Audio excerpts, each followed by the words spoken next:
ایک دفعہ کا ذکر ہے کہ کسی ملک کا بادشاہ جسمانی طور سے معذور تھا۔ اس کی صرف ایک ٹانگ اور ایک آنکھ تھی، لیکن ذہنی طور پر وہ انتہائی چاق و چوبند اور ذہین تھا، جس کی وجہ سے اس کی رعایا خوشحال زندگی گزار رہی تھی۔ اس کی سب سے بڑی خصوصیت یہ تھی کہ سلطنت کا بادشاہ ہوتے ہوئے بھی وہ سادہ زندگی بسر کرتا تھا۔ وہ ضرورت مندوں کے تمام مسائل فوری طور پر حل کرتا تھا۔ ایک روز بادشاہ کے دل میں خیال آیا کہ کیوں نہ میں اپنی اچھی سی تصویر بنوا کر دربار میں لگواؤں۔ اس نے یہ خیال اپنے وزیروں اور مشیروں کے سامنے پیش کیا تو انہیں اس کی تائید کی۔ پھر کیا تھا، بادشاہ کے حکم سے تمام ملکی و بیرونی ممالک سے مصوروں کو بادشاہ کی تصویر بنانے کے لیے مدعو کیا گیا۔ دنیا بھر سے مصور انعام و اکرام کی لالچ میں بادشاہ کے دربار میں پہنچے۔ اس نے بھرے دربار میں اکلوٹی ٹانگ پر کھڑے ہو کر اعلان کیا کہ تمام مصوروں میں سے جس کی بنائی ہوئی تصویر سب سے اچھی ہوگی، اس کی تصویر کو نہ صرف دربار میں لگایا جائے گا بلکہ اس مصور کو انعام و اکرام کے علاوہ بڑی جاگیر اور شاہی مصور کا عہدہ بھی دیا جائے گا۔ تمام مصور بادشاہ کا اعلان سن کر سوچنے لگے کہ بادشاہ سلامت تو پہلے سے ہی ایک ٹانگ سے لنگڑے ہیں، یا پھر اس کے چہرے پر ایک آنکھ بھی نہیں ہے، پھر اس کی تصویر کس طرح خوبصورت بنائی جا سکتی ہے؟ اگر ہم نے تصویر بنائی اور وہ پسند نہ آئی تو انعام تو ملنا درکنار، ہمیں سخت سزا بھی ملے گی۔ سوچ کر تمام مصور دربار سے اٹھ کر چلے گئے۔ صرف ایک مصور رہ گیا جو انتہائی کم عمر تھا۔ وہ اپنی جگہ سے اٹھ کر بادشاہ کے سامنے جا کر کھڑا ہو گیا اور اسے سر سے پیر تک دیکھنے کے بعد مسکرا کر بولا، عالی جاں، میں آپ کی تصویر بناؤں گا۔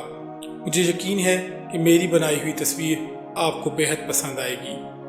بس مجھے اپنے محل میں ایک کمرہ عنایت فرما دیں جہاں میں سکون کے ساتھ اپنا کام کر سکوں۔ بادشاہ نے اپنے وزیر کو حکم دیا کہ مصور کے رہنے کے لیے محل کے بڑے کمرے میں انتظام کیا جائے۔ رہائش کا انتظام ہونے کے بعد مصور بادشاہ کی تصویر بنانے میں مصروف ہو گیا۔ دن رات کی انتھک محنت سے جب تصویر بن کر تیار ہو گئی تو وہ بادشاہ کے حضور حاضر ہوا اور بتایا کہ حضور والا، آپ کی تصویر تیار ہے۔ کل دربار میں اس کی نقاب کشائی کرنا چاہتا ہوں تاکہ آپ کے تمام وزیر، مشیر، جاگیردار، نواب اور امراء میری بنائی ہوئی تصویر کو دیکھیں۔ دوسری روز دربار کھچا کھچ بھرا ہوا تھا۔ مصور بھی ایک بڑے کمرے میں لپٹی تصویر لیے دربار میں موجود تھا۔ سب کی نظریں تصویر دیکھنے کے لیے بےتاب تھیں۔ مصور نے بادشاہ سے اجازت طلب کر کے تصویر سے کپڑا ہٹایا تو دربار میں موجود ہر شخص دنگ رہ گیا۔ بادشاہ نے جب اپنی تصویر دیکھی تو خوشی سے جھوم اٹھا۔ اس نے آگے بڑھ کر مصور کو گلے لگا لیا۔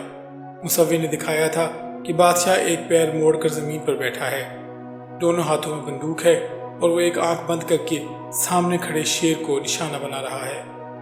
بادشاہ یہ دیکھ کر بہت خوش ہوا کہ مصور نے کس خوبصورتی سے اس کی جسمانی خامیوں کو چھپاتے ہوئے اس کے جاہ و جلال کو اجاگر کر دیا ہے۔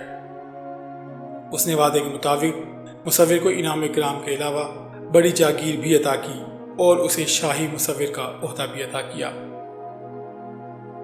ڈیئر ویورز، آپ بھی مجھے کمنٹس میں ضرور بتائیے گا کہ آپ کو آج کی کہانی یا قصہ کیسا لگا، اور اگر آپ میرے چینل پر نئے ہیں تو اسے سبسکرائب بھی ضرور کر لیں اور ساتھ موجود بیل کے آئیکن کو پریس کر کے اور نوٹیفیکیشنز کو ضرور کلک کیا کریں۔ اس سے ہمارے چینل پر آنے والا ہر نیا قصہ اور کہانی کی نوٹیفیکیشن آپ کو بر وقت موصول ہوتی رہے گی۔ تب تک کے لیے اپنا اور اپنے پیاروں کا بہت سا خیال رکھیں۔ اللہ نگہبان۔ اللہ نگہبان۔